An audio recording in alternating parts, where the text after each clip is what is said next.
Welcome back. I told you I'd be back. Sum and differences.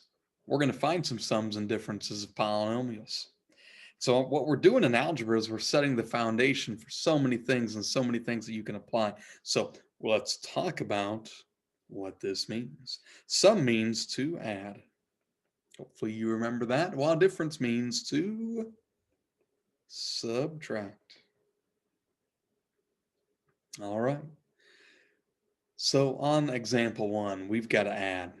We see that sign right in the middle. So we're going to do this in two different ways. Now I'm going to show you a couple ways in which you can do this. You can do it horizontally or vertically. Okay. So let's talk about it from a horizontal format first. Okay. What that means is I'm going to take everything that I see here and I have to basically combine like terms. Now notice everything's in standard form and I want to write the final answer in standard form as well. So I'm going to circle the like terms because there's a lot of them. I have an 8x cubed and a positive 4x cubed. So 8 plus 4, notice I kind of circled or boxed up the sign as well. That's going to give me 12x cubed. I then have a negative 2x squared plus a 5x squared, and that's plus 3x squared. We also have a positive 9x with nobody to go together with. And that leaves us 7 minus 6. 7 minus 6, what is that? 7 minus 6 is a positive 1. That's one way in which you can find the sum of two polynomials. So here's another way. The other way is I'm going to write the first polynomial, 8x cubed minus 2x squared. Now I don't have an x term, so I'm going to leave a little blank there, plus 7. And I'm going to write the other polynomial below it, but I'm going to line up the terms by the powers that they have. So we're going to have a positive 4x cubed, a positive 5x squared, a positive 9x, and a minus 6. Now, if I add those together, 8 plus 4 is 12. We keep the exponent. And we've got plus 3x squared. 9x is kind of feeling a little lonely. And 7 minus 6 is 1. Hey, we get the same thing. What a deal. And we should have. Now, the horizontal format for the difference, which we see on example 2. So, what we're going to do here is we're going to keep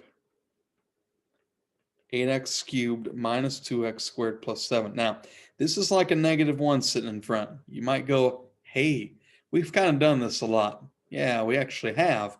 But we actually can put a name to it now, polynomials, because now we're dealing with something other than x. Dealing with some things a little bit more complex. That rhymed, okay? I'll be here in the next video too. I know you can't wait. So we're going to take a negative and run it through. That means we're going to take a negative 1 and multiply it all the way through, and we're going to rewrite this. So this is going to become negative 4x cubed and negative 5x squared and negative 9x and plus 6. You got it. All right, now we do what we did last time. We have an 8x cubed. It's got a friend over here, negative 4x cubed. That makes 4x cubed. Why? 8 minus 4. 8. Take 4 away. You got 4 left. All right, what else do we have? All right. We got a negative 2x squared. We got a negative 5x squared. That's going to make negative 7x squared. And we've got a negative 9x, again, kind of lonely. And 7 plus 6 this time is indeed 13. So could we do it another way? Yeah, we could. We could take that first polynomial, 8x cubed minus 2x squared plus 7, and when we subtract it, again, we're going to add the opposite. That's what that really means. Now, I'm going to leave a little space up there because just like last time, I don't have an x term. So I'm going to put a little plus 7 right here. So we've got a negative 4x cubed. Make this a squared here as well. We're going to have a negative 5x squared. Remember, signs are changing. Negative 9x and a positive 6. Now, instead of subtracting, what we're really going to do is we're going to add things together. Okay? Because we've already distributed the negative sign through. We've already taken care of the subtraction. So 8 minus 4x is 4x cubed. And negative 2 plus a negative 5 is negative 7x squared. Negative 9x plus 13, same thing. You pick the way that you want to do it. I'm going to tell you, most will do the horizontal method. And most teachers are probably going to do that horizontal method. But if this vertical method of piling things up on top of each other works for you, hey, it works for me. Independent practice time. You got it? You got it. Find the sum of the first one. Find the difference of the second one. I'll be back. Share the answer with you here in a moment.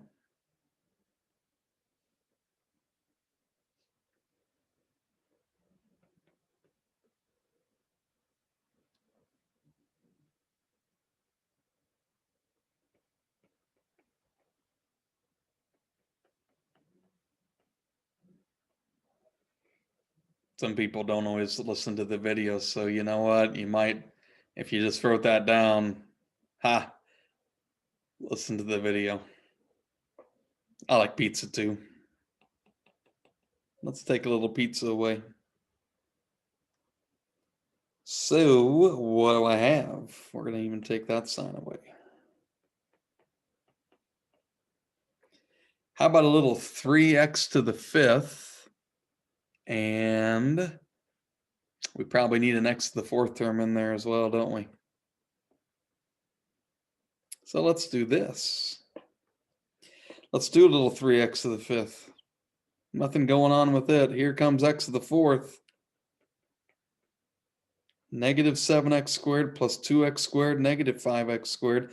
Positive 9 minus 10x is negative x, and negative 1 plus 4, usually 3. There's the sum. And if you got it, you can have pizza now. Yay. All right, simplify the second one. What do we got going on here? First thing that we want to do is we got to run this negative sign through. We got to make everything the opposite. Okay? Maybe you might like pizza. And we put a negative sign in front of you. Guess what? Don't like pizza anymore. Made it the opposite. See, I could use the pizza. So this is going to be negative x cubed plus 8x squared minus 9x plus 5. I hope you did that. I hope you did. Let's see what we got that goes together. 2x cubed minus x cubed, that's x cubed. We have 6x squared plus 8x squared, 14x squared. We've got a negative 4x minus 9x, negative 13x, and plus 5. And yes, we have a winner. That's it. That's it. All right. Well, that is how we add and subtract polynomials. That's a little background on polynomials as well. I appreciate you watching. Hey, next time we're going to do a little multiplication called products. After that, we're going to do a little division called finding quotients. And so sums, differences, products, quotients, all of polynomials, you're going to use this a lot moving forward, and you're going to be so good at it. We'll see you next time.